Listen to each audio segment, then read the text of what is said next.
Hey everyone.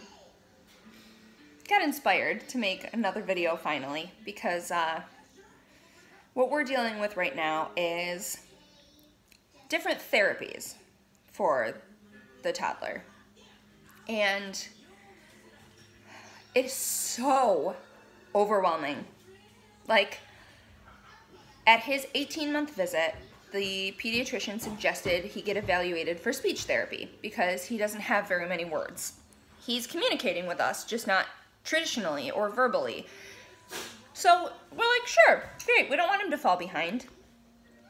So he got evaluated. It took like a month. Then we finally talked with the caseworker, and then it took another month to like get started. So it's like, we didn't start services until like 3 months later. And now we're like, yeah, I hear ya. Now we're dealing with the whole scheduling these therapies, because now not only did they recommend him for speech therapy, but we have this thing called infant stimulation therapy, which is like therapy through play. And then because he's had so much trouble with food, then they said, yes, he's recommended for feeding therapy, so we're dealing with that. But now the feeding therapy is done by OTs, occupational therapists, who are now saying all of these different aspects that he needs help with. And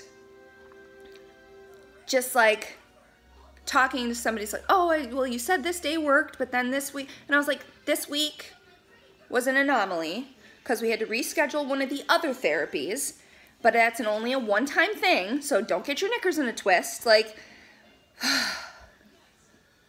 I just feel like I know I'm not the only one out there, so I just want to put this out there so that any other parent who's dealing with this, like, you know, you were suggested to go to this therapy and then you got inundated with, you know, 2 other plus therapies that now you have to juggle in your already difficult schedule, when you're already not sleeping, when you're already having all of these, you know, your own issues, and now you're trying. Okay, so my husband just beeped in on the video, so that's why it like cut off. I'm gonna try to edit this together so it doesn't look too crazy, but just in case it does, this is why. So what was I saying? So yeah, we thought we were gonna have like 1 therapy. We ended up with 3, and they're telling us that he needs more work than that. They're bringing up, they're like, oh, it looks like he has low tone, like muscle tone, and all just,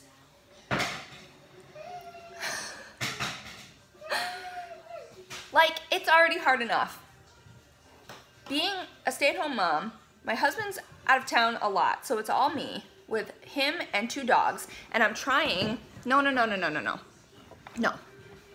Stop. Don't grab things that aren't yours, please. Thank you. I'm trying to do my best. I'm trying to work with him on things. I have been busting my ass to get him to eat food, and he is leaps and bounds and worlds better than he's been. And I did that.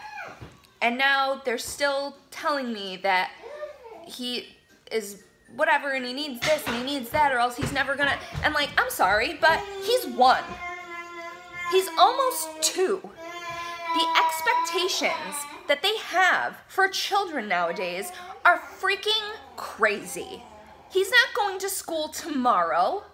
He's gonna learn how to take direction. He's gonna learn how to share. He has 1 friend that we see because I don't have the time or the money to put him in preschool or daycare. So, but when we see our friend that has a kid his age, they play very well together. So I don't see that as a problem.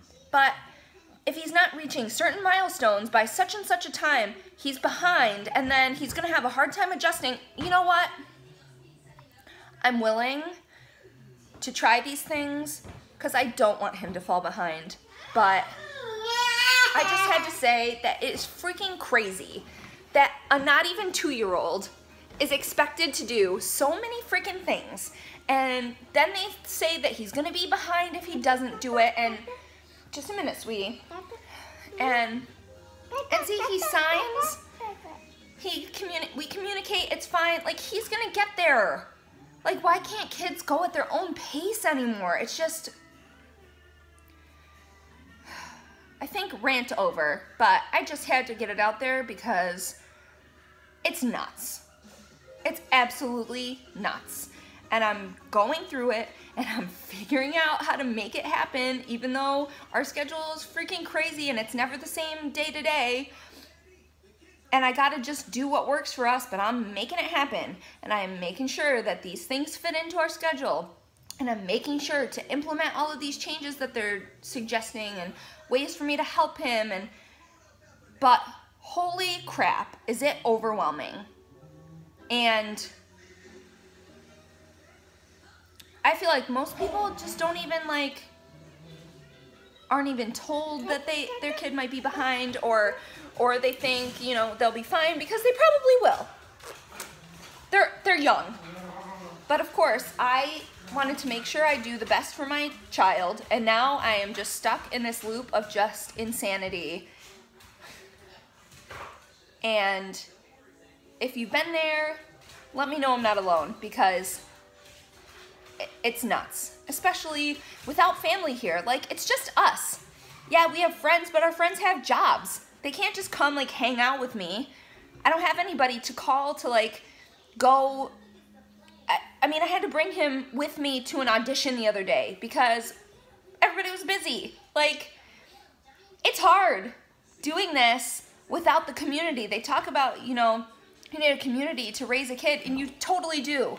And if you're doing it without that community and then people want to shove all these extra things on you, it is so hard.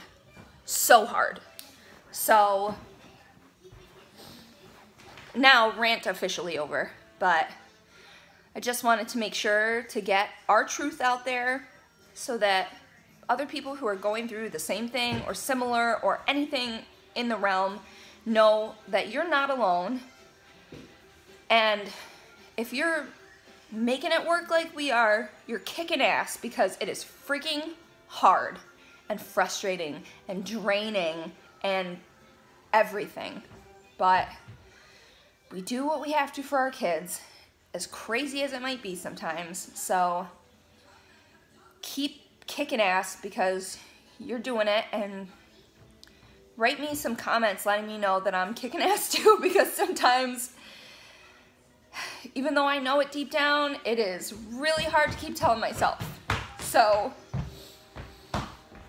let me know I'm doing good and that I'm not alone. And hopefully I'll make another video for you guys sooner rather than later, but thank you, baby. We'll see. All right, everybody have a good weekend.